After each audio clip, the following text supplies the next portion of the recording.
ஆதித்த கரிகாலனையும் அருண்மொழியையும் விட்டுவிட்டு இன்னொருவருக்கு முடிசூட்ட சதி நடக்கிறது. அந்த வானர் குல வீரன் கூட அப்படித்தான் சொன்னான்.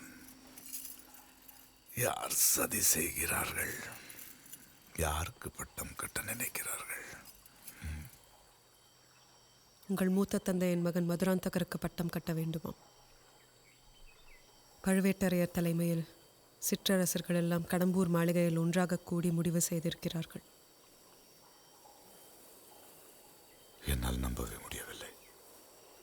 பழுவேட்டரையர் தாத்தா என்னை தோளில் தூக்கி வளர்த்தவர். அந்த பழுவேட்டரையர் என்றில்லை. நம் நாட்டு சிற்றரசர்கள் எல்லாம் ரகசியமாக தஞ்சைக்கு வந்திருக்கிறார்கள். உங்களுக்கு தெரியுமா? பழுவேட்டரையரின் அரண்மனையில் பேச்சுவார்த்தை நடக்கப் போகிறது.